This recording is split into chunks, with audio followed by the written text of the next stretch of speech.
Chapter 24, 1915. Alfred had felt dejected, depressed, and downhearted after Bernie had departed, and the good German had been left in the lurch. After propaganda had usurped his nation, his family had left him in isolation, and he was abandoned by his church. But enough is enough. Alfred is becoming tough. He is becoming rough. The sun gets reborn in the sky, teary eyes begin to dry, and a phoenix begins to rise. Lawbreakers get driven, wrongdoers get forgiven, and the peacemakers fight the lies. Their fight back starts today. Alfred enters the fray. He has his say. It begins in private across his British nation, in many a hushed conversation, in many a darkened room, as peacemakers take up all the seating, at many a protest meeting, while conscription begins to loom. Peacemakers mobilise against officers with pennants, authoritative lieutenants and privates alike. They give the silent a voice, the enslaved a choice, and the workers a chance to strike. They wage a war on wars and spread news of a peace cause by bus, boat and bike. The year is 1915. An Indian lawyer is returning home to lead his nation out of colonial captivity. A German physicist is publishing his theory of relativity, and an American cartoonist is patenting the Raggedy Ann doll, which makes him feel elated. In Lithuania, the Jews are being expelled despite all they have achieved. In France, the first ever transatlantic telephone message is being received, and in America, the first ever space agency is being created, whilst the British annex 2 archipelagos in the Pacific Ocean to expand their empire in slow motion, with greed which is still unsated. Alfred hears about this, and he hears about the peacemakers in this nation, who sign up to the Fellowship of Reconciliation, 100,000 at a time. He hears about the Independent Labour Party and the Socialist Party, who both take a pro-peace party line. He hears about the slave emancipator, the Union of Democratic Control's leader, who leads the way. He hears about the philosopher king, who travels around the spring to lecture away. And he hears that despite the overbearing censorship of Dora, as the Defence of the Realm Act has become known, clandestine publications still help the truth to be shown, and unite peacemakers from shore to shore. The tribunal, leader and friend all have a say, and issue tens of thousands of copies every single day, which all oppose the war. So Alfred knows he is not alone when Cleo moves into his brand new home and sits down by his condiment packets, before the suffragist sits down by his picture frame, his broken board game, and his wooden tennis rackets, this candle snuffer which is slightly warm, this brass shoe horn, and some of the good Germans' old jackets, where they drink some tea and laugh with glee near that row of unused gas brackets. The suffragist has avoided the cat and mouse treatment after the suffragettes and the government came to an agreement, and so she now looks rather active. In this veil, visor and vest, she is certainly well dressed, although she is too plain to be called attractive. For the suffragettes have fought for their country like they fought for their vote, and called for conscription from the pit of their throat with militant pride and militant zeal. They have handed out feathers and they have acted smarmy. They have called for women soldiers in the British Army, and they have run a war bond appeal. But the suffragists have opposed their assaults, because they consider their violence to have its faults, and so they have called for a peaceful deal. The suffragist has formed the Women's Peace Army, joined the Women's Peace Party, and the Women's Peace Crusade. She's been stopped on her way to a European peace conference amidst shouts of "Narc," "Nefarious," and "Nonsense" from the pro-war brigade. "Oh, darling child, it's okay," she says in a style which is spunky, punky, and unafraid. "Really, it's fine. One has faced far worse before. And there were 1,500 women there who were all singing from the same hymn sheet. 1,500 ladies of all ages and backgrounds from all over Europe and the States. 1,500 ladies who were all trying to clear up this male-made mess, so to speak, demanding peace, an end to the bloodshed, and an international organisation to arbitrate against future wars. Say, at the end of the day, it really does lift one's spirit to hear of people travelling so far and wide to express their beliefs." The suffragist shakes her knees, whilst Cleo pours for teas, and Alfred agrees. "I'm pleased to say that we're gaining support on the home front too," he cheers, with his hair tucked behind his ears, as his stutter fades away after all these years. The Home Secretary and the Chancellor are standing firm against the threat of conscription, and the Lancastrian is fighting for peace in Parliament too. Yes, thank you. But most of the pro-peace politicians have already left the government to act for their country's betterment, dressed up in their formal suits. They're opposing the underhand nature of treaty-making and the cheapness of life-taking, whilst calling for a League of United Nations to prevent future disputes. They're standing with cooperatives which are intent on communion, many a trade union, and lots of women groups. "Peacemakers are writing into my paper, the Workers' Dreadnought, from all around the country," the suffragist says as she eats these fruits. "There's no north-south divide on this one. There are protests against military displays in the north, strikes in ammunition factories all across Scotland, and mass demonstrations up and down the land. We're encouraging soldiers to mutiny in every single region. We're up and running. We set the ball rolling and we put the wheels in motion. There really is nothing quite as powerful as an idea whose time has come. The squadron clink their mugs in celebration, and as they make this triumphant gyration, Cleo drops this stolen ball of twine. Because unaware of what she's achieving, Cleo has an unconscious habit of thieving, and regularly steals wigs, whiskey, and wine. Last year she stole a bearded gnome which pushed a wheelbarrow, a female gnome which held a sparrow, and a model of an eagle which had a broken head. Without making her feel small, Alfred made Cleo return them all, as he took her by a hand and led her ahead. But he's not been able to stop Cleo from stealing bent cigars, broken guitars, or clockwork toy cars. Cleo's even stolen a neighbour's dog, a porcelain frog, and a box of jam jars. I'll return it, Alfred says as he takes her twine. What can we do to help? Cleo asks as she returns back in line. I do hope there's something we can do to help. Wouldn't that be grand? I'm very sorry for not having done more already. There's still a lotus leaf on Cleo's thumb, and a butterfly on her bum, which both look like henna tattoos. A nymph can be seen near her frock, a mermaid near her smock, and a bullfinch down near her shoes. Say, whatever you do will be dangerous, Suffragist begins to muse. You'll be like a sheep amongst wolves. Oh, I am very sorry, but you really should know that I'm prepared to face the bullets for this cause, Cleo shoots back. I'm prepared to serve my class and caste, gender and generation with quintessentially British resistance. I really ought to suffer for my conscience, oughtn't I? Oh, I am sorry for my passion, but I really do care. Hear, hear, the suffragist replies. Oh, darling child, that's just it. How bang on the spot you are. Quite so, quite so. It's that sort of British patriotism which will help us to reclaim streets. It'll help us to crush all the war makers, the politicians who wage wars, the armed dealers who fuel wars, and the soldiers who fight wars. Our government, thanks to Dora, won't even allow you to erect a flagpole these days, Alfred agrees. Not without arresting you for it. We need to make a stand for freedom. Yes, please. Please, please, please. We need to make a stand for Great Britain. His friends lift their mugs and give him a clink. They continue to drink, and they continue to natter. They natter about their dreams, their schemes, and the issues which really matter. The truth is, Alfred continues to chatter, we don't know what dangers we will have to face. We need to be as wise as serpents, and as innocent as baby doves. Please, the war makers' sticks and stones will never break our spirits, but our resistance will break their resolve. That's just it, the suffragist agrees. We shall stop all this breaking of bones, this mangling of men, and this making of widows. We shall not flag or fail. We shall go on to the end. We shall take our war and war to the streets with growing confidence and strength to defend our islands, whatever the cost. We shall protest on the beaches. We shall protest in the fields. And we shall protest in the hills. We shall not rest, subjugated and starving as we become, until we won back our basic British liberties. Because I have a dream today. I have a dream that this Britain, which uses wars to spread injustice, oppression and greed, will be transformed into an oasis of freedom and justice. I have a dream today. I have a dream that our children will not be judged by their nationality, but by the content of their character. I have a dream today. I have a dream that one day, here in Europe, little British boys and girls will be able to join hands with little German boys and girls as sisters and brothers.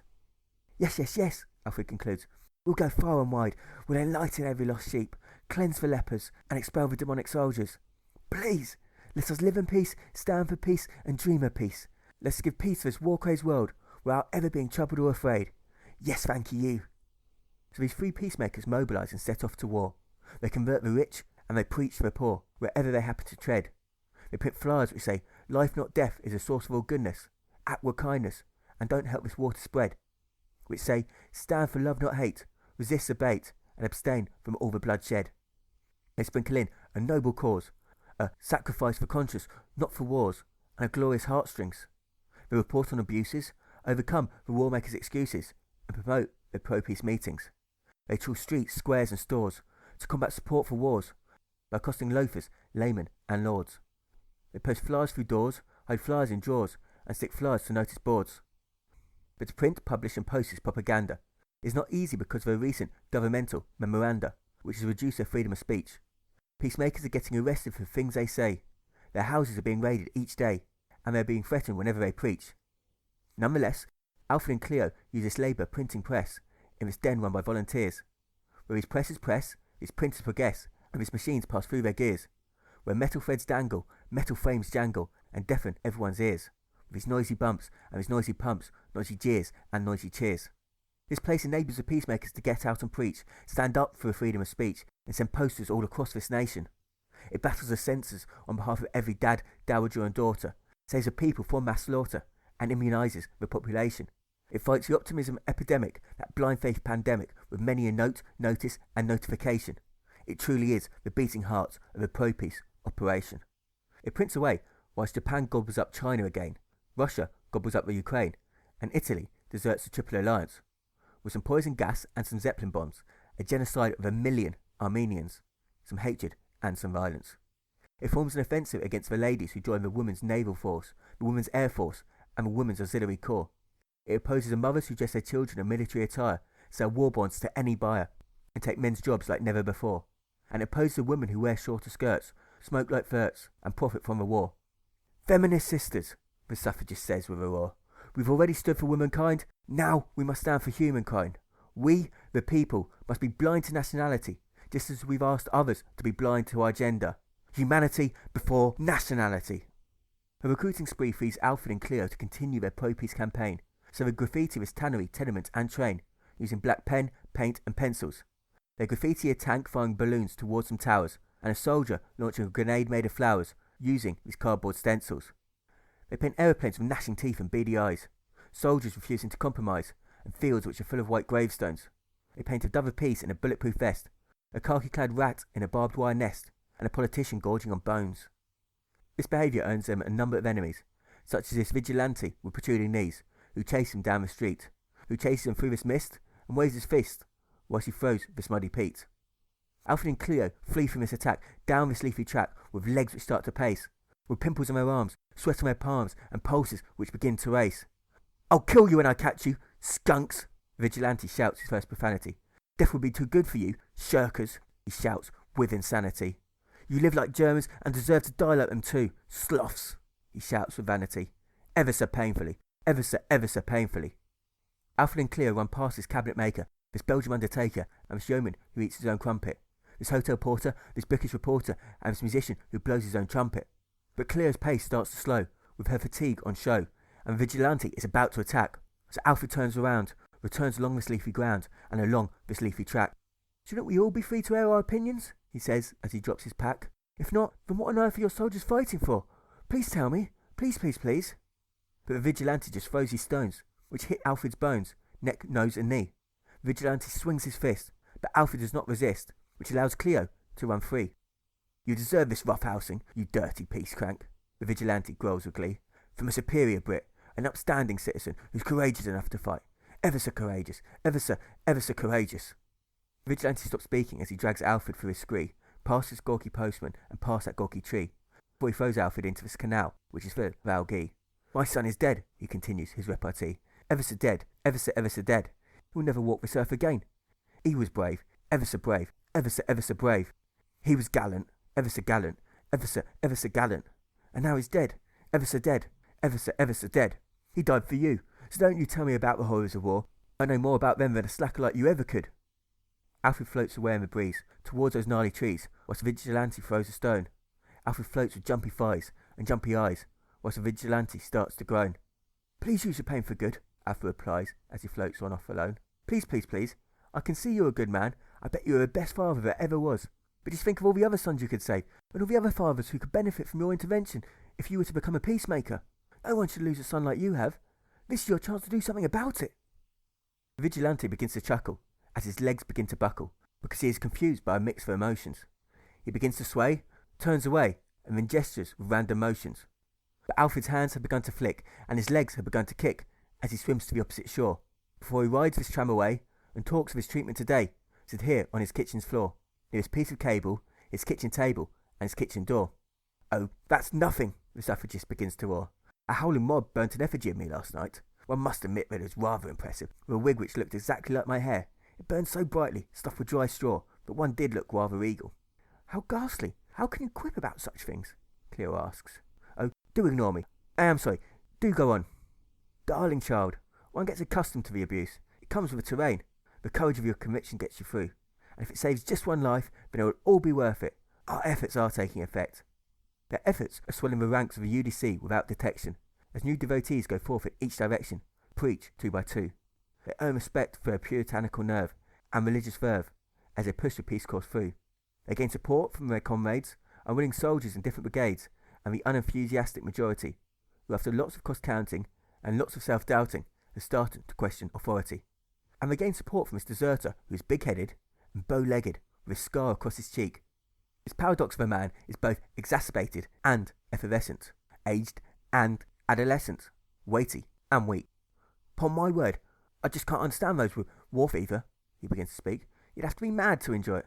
The people who talk about glory can't never have been to war themselves." The deserter talks about rains which brought trench foot in seas of mud, cat-sized rats who gorged on human blood, and diseases like nephritis, about everlasting days and eternal nights, shots, shells and shrapnel which gave grown men the frights, and diseases like bronchitis. He talks about the plates of horse meat which fuel the killing, the hours of repetitive army drilling, and the dirty army beds, the body parts which flew through the air, the blood which got in his hair, and the corpses without any heads. He talks about a teenage soldier who howled like a fox, hid in a box, and meowed like a timid kitten, and about the guns which growled, the Germans who howled, and the drunks who sang for Great Britain. "I even met the Hun at Christmas," he says with his friendly gaze, which makes him look a bit smitten. "Yeah, we lined up castle along the tops of our trenches, illuminating the darkness, and joined in with their hymns. We sung 'Hark the Old Angels Sing, for peace on earth and mercy mild, God rest ye merry gentlemen, for tidings of comfort and joy, and silent night, holy night, for all to be calm and all to be bright.' The Germans stood arm in arm with us in no man's land. I even visited their trenches and saw their Christmas trees. Yeah, I gave a German my whiskey, and he gave me his chocolate. We shared a Christmas sermon and Christian prayers. We even played football with them, using a woolly hat stuffed with straw for a ball. They beat us by 3-2, the buggers. But it ain't as if their national team could ever beat ours. We'll always have that, I suppose." Alfred chortles without refrain as it starts to pour with rain, before the deserter speaks out again. "Things wasn't never the same after that. I just didn't have the heart to kill those kind men. Fortunately, I got this here gammy leg before too long, which gave me an excuse to get out of there. A friend of mine, a miner, weren't so lucky. He's already suffering from shell shock, because he'd seen his brother get clean in two, so meeting the Germans proper finished him off. He didn't never follow an order again. Only the miner weren't a cripple like me. His injuries was only mental, so he faced a court-martial without a single lawyer, and, under Order 585's principle of guilty unless proven innocent, he was sentenced to death. Yeah, his commander made a right example out of him. He was worried that the other soldiers might cause trouble if he was lenient. They was like that, the officers. I even saw one of them shoot a cat for treason once. That scruffy little furball had made friends with the Germans as well as us Brits, and they carried messages between the trenches in her collar. Our officers didn't take kindly to that sort of fraternity, so they shot the little kitty dead. Anyway, the miner was given so much rum, he fair well passed out. He had to be carried to his execution, tied up from head to toe, like a string of sausages, with a bag placed over his head. We didn't want to shoot him. Imagine being made to do that. I am wide, but someone must have shot on target, because the miner caught one in his head. The little lad, who was only 16 years old. Seeing the deserter return to the light and refuse to fight reminds Alfred of one of the good German's old proverbs, about a shepherd who loved the lost sheep who returned to him teary-eyed, more than the 99 others who stayed by his side, to eat hay, heather and herbs. It gives him a confidence to speak out in this square, near this tree and near that fair, these Belgians and those Serbs, near this curiosity shop man, this old gentleman and this dusty woodcutter, this grandson, this nun and that tramp who is sat in a gutter. He waits at the back as his striking tramman curses a 32% increase in food prices last year, which encourages this crowd to cheer, growl, gurgle and grunt. And he waits as this flapper with curly hair waves her hand through the air while she raises funds for the front. The three men who echo the suffragist speech allow Alfred to pass, so he walks across this grass, which covers this no man's land. He passes ladies in coats, cardigans and caps, men in hoods, headbands and hats, and this pile of golden stand. "Hello, and thank you for taking the time to listen to me," he says as he takes to the stand. "Thank you, thank you, thank you. You're glorious. You're splendid. You're the sugar on my cereal. But as we stand here today, ugly, ugly news is reaching us. Because 100,000 innocent German civilians have now died as a result of our naval blockade. Famished without food, frozen without fuel, and diseased without drugs. Slain by our swords. And they're sure to retaliate. It won't be long before the Germans are blockading British ports and bombing British buildings. It won't be long before our own wives, mothers and daughters are dying here at home. Is this what we want? Because I tell you this, you reap, reap, reap what you sow, sow, sow. If you condemn the Germans, you'll be condemned by them. If you judge them, they will judge you back. And if you live by the sword, you'll die by the sword, whilst the meek inherit the earth. The first will be last, and the last will be first. It's a karmic necessity. Because of our wars, we're at war. Because of our blockades, we'll be blockaded, and because of our bombs, we'll be bombed.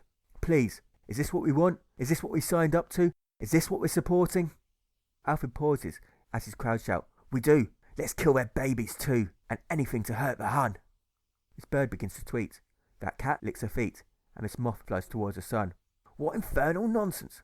The man mountain booms like a drum. "You, skunk, are a neuter. You're a dewy-eyed girl in a man's body. You're the opposite of a soldier. Selfish rather than sacrificing, sin-begotten rather than righteous, and cowardly rather than brave.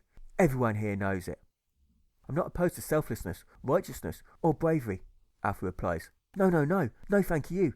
I embody these virtues myself." Alfred pauses for suspense, before a counsellor comes to his defence, with a voice which is tough, tolerant, and tense. "Let the lad parley," he scolds from behind that fence. "I implore you to be merciful, magnanimous, moderate, meek, mellow, and mild. We've heard enough from t'other side. This one's only providing some evenness, equilibrium, parity, and proportion." The counsellor defends Alfred because he tolerates Alfred's point of view. He respects it too, and respects Alfred for speaking out here. His son-in-law returned from war with an injured thigh and an injured eye at the end of last year. The groom's skin had melted near his nipples, form undulating ripples which reach as far as his ear. "This man," Alfred resumes with cheer, "shows what a great nation we all live in. Thank the Lord for this man, and thank the Lord for this nation. What a wonderful place it is. On a scale of 1 to 10, I'll give it 11. Let's show this great nation to the world. Please, let us live at peace with all men. Please, let us bless the Germans who persecute us, without cursing them back. Please, let us feed the Germans when they are hungry, and give them water when they are thirst. For everyone's blood is red, and everyone's tears are salty. The Germans and the Brits all feel pleasure and pain, faith and fear, delight and despair. So it's wrong to separate us into nations, which create false divisions between us, and it's wrong to fight people on the basis of those false divisions. Therefore, I ask you to think of the Germans in the same way that you think of yourself.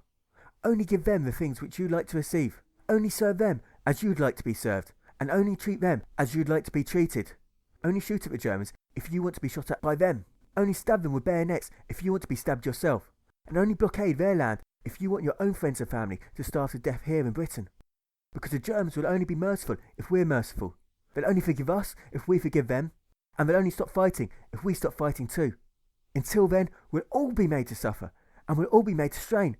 Because you cannot beat hate with hate. You can only beat hate with love. And peace will only be achieved through peaceful means. Yes, thank you. A grenade of mud pelts Alfred's belly, as does his plate of meaty jelly, and his plate of meaty stew. He gets hit by his mouldy pantaloons, mouldy mushrooms, mouldy socks, and mouldy shoe. "What blasphemy!" the hunchback begins to coo. What rot! What claptrap! How dare a shirker, a dandy, and a mad scoundrel like you speak like this whilst our brave and manly soldiers are dying abroad? How crusty and queer you are!" "I say to you, kind sir," Alfred replies as he wags his fist through this mist with the assurance of a suffragist, "the soldiers aren't brave or manly. They are not even good. Far from it. A good soldier is a bad man. A good soldier is a blind and heartless machine. At the word of command, he'll shoot the bravest or noblest person that ever lived. He respects neither the grey hair of age, nor the weakness of infancy. He's unmoved by tears, by prayers, or by argument. He's indifferent to human thought and human feeling. Please understand. Virtue cannot be found in an army uniform. Purity cannot be found down the barrel of a gun. And merit cannot be found at war. No. Feeding the hungry, comforting the troubled, and helping the needy will bring you far greater glory than fighting ever will. For real men serve their country with random acts of kindness, not vicious acts of violence. And real soldiers have one duty, and one duty only. They have a duty to mutiny. So don't give yourself to men who despise you, who enslave you, regiment your lives, tell you what to do, what to think, and what to feel, who drill you, diet you, treat you like cattle, and use you as cannon fodder. Don't give yourself to these machine men with machine minds and machine hearts. You are not machines. You are not cattle. You are men. You have a love of humanity in your hearts. So don't fight for slavery. Stand for liberty. Campaign to free the world, to do away with national barriers, greed, hate, and intolerance. Don't fight. Unite. Don't murder. Love. And don't be a soldier. Be a man. But Alfred's words do not conquer this crowd, become leery, loutish, and loud, pompous, prejudiced, and proud. "Do bear up, man, for God's sake," the labourer cries with angry eyes as he continues on, unbowed. "You must think us noodles. What all this theatrical poppycock? Boy's a merchant. If you get what you say you want, we'll end up having to speak German. It's un-British. It's unbecoming. You should know your place, you rascal. You should be fighting. Tell me, crackpot, what would you do to stop the Hun? What would I do? Alfred replies as his crowd approach and encroach, ready to push, punch and poach. I'd refrain from violence. I'd refrain from slander. I'd be content with my lot. I'd withstand the war makers. I'd withstand temptation. And I'd be strong, strong, strong. I wouldn't resist evil people. No, no, no. I'd call for a League of United Nations to prevent future wars. I'd call for soldiers to mutiny. And I'd make a stand for good old British values. Because I'm not un-British or against Great Britain.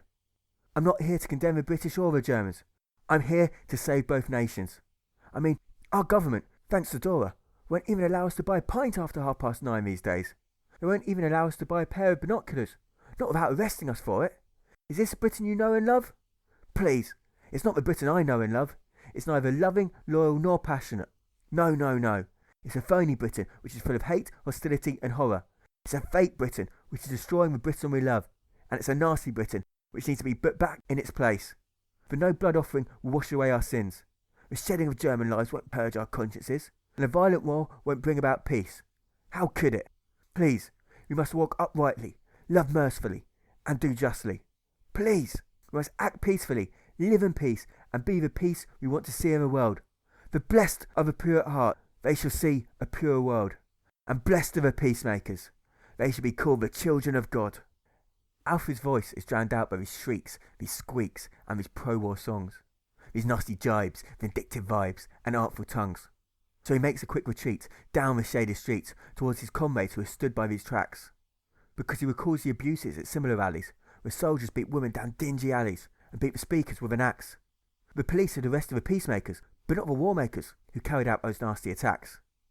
I'm a soldier now, this fisherman soon yaps, and verily proud I am too. I'm back off to the front tomorrow, as it happens. So I loathe your audacity, but I love your passion. I loathe your conduct, but I love your actions. And I loathe your beliefs, but I love your courage. Makes me right hearty to know there are folk like you who call this place their home. Go on, that's what this country's worth fighting for. Stick it to him, Alfred. Stick it to him, my son. This is not the first time that Alfred has earned support for his stand from soldiers who have experienced the war firsthand in many a distant land. A snazzy soldier once told him, keep the peace cause churning. A sneezy soldier once told him, keep the home fires burning. And a sassy soldier once told him, keep your lust for learning. So although today's foray was Alfred's first speech in the name of peace, his offences begin to increase as he opposes spite, savagery and sins, as he speaks out in auditoriums, amphitheatres and arenas, markets, meadows and marinas, jails, junkyards and gyms. Alfred continues this conversing, whilst Cleo improves her nursing, with skills which improve all the time. But with war makers prevailing, her life is not all plain sailing, and so she struggles to stay in line. My hands are so awfully small compared to all the suffering around me, she begins to whine. It does make me sorry. I am doing a good job though, aren't I? I am a good girl, aren't I?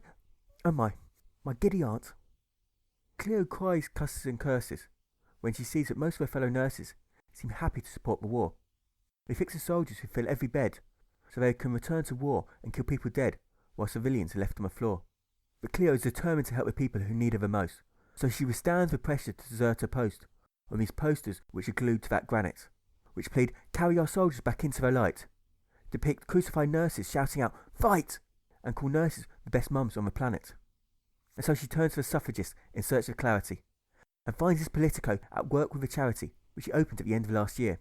Her charity now runs a cost-price restaurant to feed the famished, and a factory to employ the banished, whom it offers a new career. It has just converted the Gunmaker's Arms pub into a Mother's Arms maternity hub, which is due to open right here. Say, it's wrong for our nurses to treat soldiers, she agrees, as she scratches her knees and her ear, whilst 1 in 8 babies are dying in infancy. In the time it took 75,000 soldiers to die in France last year, 100,000 children died here in Britain. So it's clear to see we need our nurses here. We need to get our priorities straight. Children are our future, and love and freedom are vital to every child. But our children are being left unloved, whilst our nurses support a war which is crushing our freedom.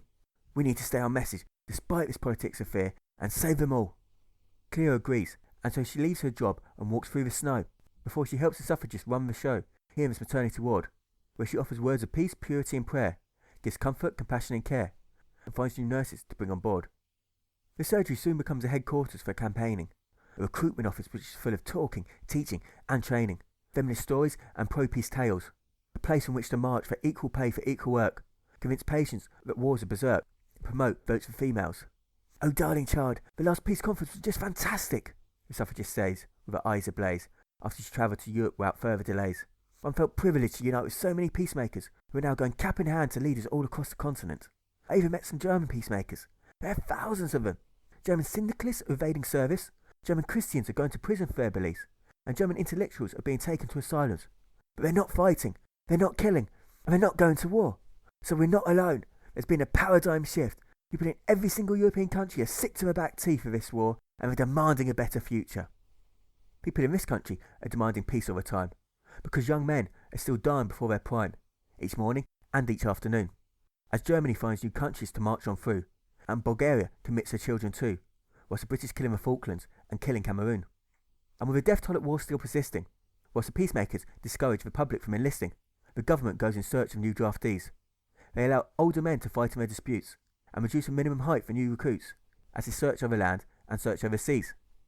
The Warmakers Fight Back takes to the street, where it sows weeds amongst Alfred's wheat, whilst newspapers corrupt his sermons, whilst barbers refuse to cut his hair, butchers swear, and gossips say he has impregnated Germans. But Alfred has the strength to carry on.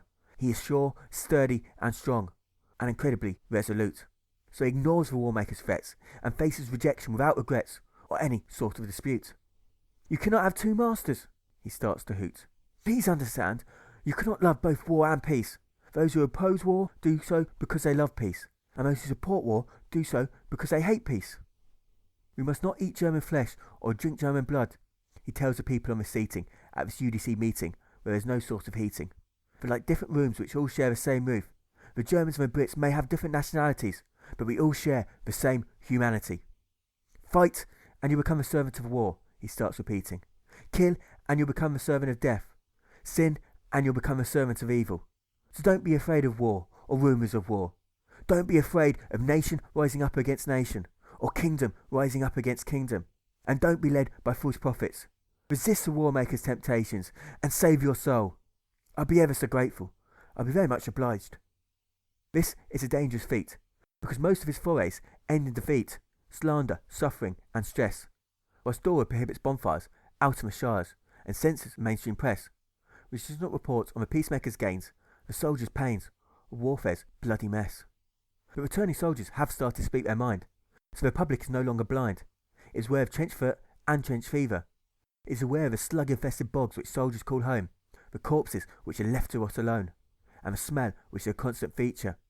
The smell of rotten cadavers covered in poppies, unwashed bodies, and overflowing loos. The smell of poisonous gas which makes men choke, gritty smoke, and sour ooze. Peacemakers spread the truth across this land as they pass journals from hand to hand in total silence, whilst the UDC hosts meetings in many locations, shops, stores, and stations, which all oppose the violence. But the jingoistic cranks of the National Service League fight back against this war fatigue and call for conscription again. They disrupt pro-peace meetings with vicious beatings which are full of vicious pain. The philosopher King is banned from movement for prejudicing military recruitment as he tries to spread the good word. And people who hide deserters get called traitors, agents, apostates, and absurd. So as Alfred wears his jacket and the suffragist wears that dress, on the way to the Labour printing press, they know they cannot afford to fail. They know that if they are caught with pro-peace composition to use as ammunition, they'll go locked inside a jail. The parliamentary statement has gained notoriety after a politician said, "The UDC duped society by making false allegations." And a peacemaker was in prison last week, but refused to speak or reveal these presses' locations. So Alfred and the suffragists are filled with unease as they enter this underground den, where this silence deafens them and fuels their fears. Because these presses do not press, these printers do not progress, and these machines do not pass through their gears. There are no noisy bumps, noisy pumps, noisy jeers, or noisy cheers. Alfred and the suffragettes sneak in on the tips of their toes and spy on these figures who are dressed in plain clothes behind that scrambled metal, behind these threads which dangle and these frames which jangle, where Alfred squats down to settle. "I'll be hanged, damn peace nick-nicks," a crabby censor says in fine Vettel. This man has purple blots, scars, scratches and spots all over his moon-shaped face. He touches this ink scraper and this paper which flutters around this place. "Damn peacenicks no more," cranky censor replies, whilst he rolls his eyes with very little grace. "Oi, oi, we've hit the jackpot here. We'll close this cesspool down, flush those gutter-rat peace cranks into the open, and catch 'em all! Alfred and the suffragists scuttle around this wheel, which is made of steel, and then hide with trepidation, whilst the crabby censor gathers evidence for prosecution, stirs this solution, and mutters, "Peace nick-nicks," without cessation. He touches this can of ink and this rusty sink without noticing Alfred's location. The cranky censor calls him over, which fills Alfred with relief, before these two shining eyes fill Alfred with grief and make Alfred jump out of his skin. Alfred fills with fright and turns white with his head in a dizzy spin, because he sees this old typesetter, who's wearing this patterned sweater and is bound by this long white string. He looks red, ruddy and raw, with a ball jammed into his jaw and his knees jammed into his chin. "Let's get this filth out of here," Crabby Censor says with distress, near the Labour leaders, which are still in this press, and near that rubbish bin. "We'll destroy it ourselves rather than go through a course. I'll be hanged if I'm going to let some lame duck magistrate deal with these peace nick-nicks, not after all the length we've gone to." "Oi, oi, sounds like a plan to me," the Crabby Censor replies, whilst he rolls his eyes and rubs his inky thighs. "Grab 'em in voices first. We'll catch a few gutter rats with those, and I'll call for some help with this machinery. We'll be all a week trying to break it up ourselves." And so with their backs held bent at 5 degrees, with bent elbows and bent knees, these censors ascend those stairs, whilst Alfred and the suffragists undo each fetter to untie this typesetter behind a pile of wooden chairs. But the censors soon return with stomping feet which tap, swishing hands which clap, and swaying legs which twist, tramp, and turn. Alfred waits for him to disappear before he repeats his process, and makes slow progress, which stops each time the censors return. These three peacemakers begin to flee, once the typesetter is free, with a ball removed from his mouth. They flee past his soap dispensers, away from his censors, up the stairs, and towards the south. "Oi, gutter rats! Oi, oi!" the cranky censor shouts as he gives chase, with feet which race, and shoot him across this space. "You go, go, go that way! We'll go this," Alfred tells the suffragists, as he tries to assist with the typesetter's slow pace. So the suffragist leads the cranky censor in that direction, beyond that busy intersection, and beyond that busy summer fete. The typesetter hides in this alley, whilst Alfred leads the crabby censor into this valley, and into this council estate. "I'll be hanged if you think you're getting away from me, you damn peace nick-nick," he begins to bark as he chases Alfred through this park and through this open gate. "Damn peace nick-nick, peace nick-nick." Alfred zigzags between his flowers, foxgloves and thickets, zooms past his centipedes, cockroaches and crickets, and enters this travelling fair. He passes this mishmash of tents which host vaudeville shows, these Belgian boxers who exchange their blows, and this clown with rainbow hair, until the howls of peace nick-nicks become delayed and fade, when Alfred sees the suffragist sat down in the shade. "We have another printer," she says, sounding unmoved, untroubled, and unswayed. "We can still get the truth out there. Yes, we can. No matter how many presses they capture, we can always call on our reservists. Yes, we can. We're as small as David, but we can beat this Goliath of a government. Yes, we can. We can ensure that the sound of peace is heard." With a ring on a finger and a bangle on a wrist, the suffragist is completely right. The Labour leader is not delayed, and reports from a raid from which they just took flight. "Oh, darling child," she continues with fright, "we came mighty close to getting captured by those rotters, so to speak. At the end of the day, we're walking a thin line now. We should be more careful, because our big ideas won't do us any good in prison." "So what if we go to jail?" Alfred replies, as he takes in these sunny skies, aware of the risks he is taking. He expects to be arrested, for the way he has protested, and for the speeches he has been making. "Please, they can lock me up and throw away the key. They'll never cage my resolve. Not whilst folk are dying as a result of our wars, concentration camps and blockades. Not whilst our government, thanks to Dora, won't even let us melt down our own gold, or fill wild animals. Not without arresting us for it." "You're either brave or you're stupid," the suffragist replies. "A bit of both," Alfred cries. "A bit of both. But Alfred does listen to the suffragist's advice. He keeps his speeches concise. He does not scream, screech, or shout. He spends months at home, on his own, before the NCF entice him out. The No Conscription Fellowship was born after an appeal in the Labour leader, inspired many a subscriber and many a reader to write in the very next day. Those peacemakers took their chances and established a national network of branches, with a head office which is painted grey. "Refused to bear arms because all human life is sacred," they say. In just a few months, this illegal organisation has grown with acceleration to oppose the government's brutality, to oppose conscription and support free will, to oppose the military service bill and support neutrality. The NCF promotes its pro-peace positions, pickets prisons and unites the peacemakers. It produces pro-peace petitions, presses politicians and gives flyers to any takers. "National service must not be degraded into national slavery," it says in their papers. "Freedom of conscience must not be sacrificed to military necessity, nor British liberty to political expedience. Men's deepest convictions must not be swept aside.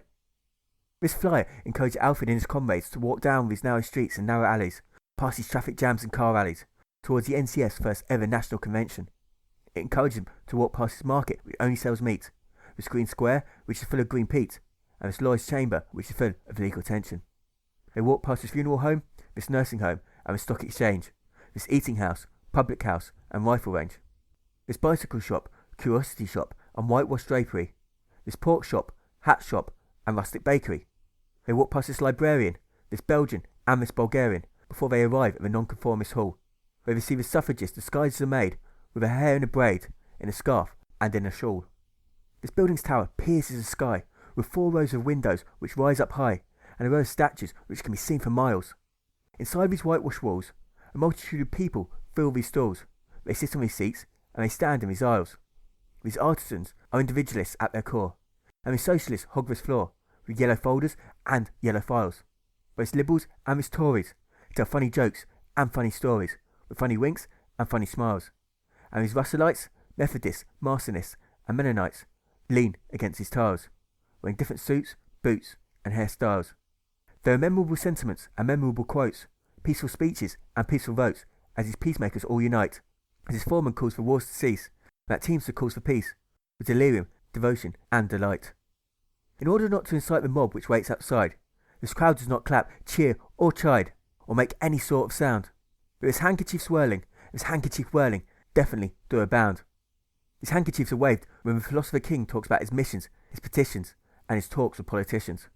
Inspired by faith, and freed from the dominion of fear, you'll be unconquerable, he says without suspicions, because war does not determine who is right, only who is left. So with love in our hearts and knowledge in our heads, we must put an end to war and conscription forever, because if we don't, they will put an end to us. His handkerchiefs are waved at this well-respected and well-connected engine of the NCF machine, the suffragist organiser who talks about the peacemakers and the Quakers who she has personally seen. And his handkerchiefs are twirled, and they're swirled at this fresh-faced chairman, this boy who has just left university, who calls for diversity as he introduces each sermon. But before another word is spoken, the silence is broken by the sailors who crash in through that window. They crash into these pews and into those Jews, which creates a noisy crescendo. The undercover policemen who are here to spy on this conference, and the peacemakers who are here to follow their conscience, all begin to stare.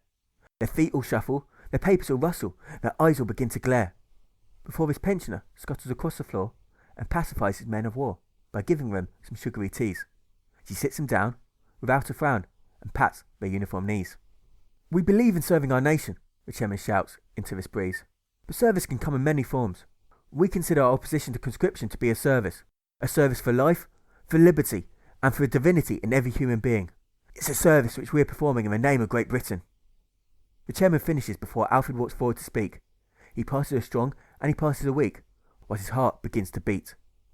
He begins his sermon from up on this mount, whilst his disciples move in to hear his account and sit down by his hairy feet.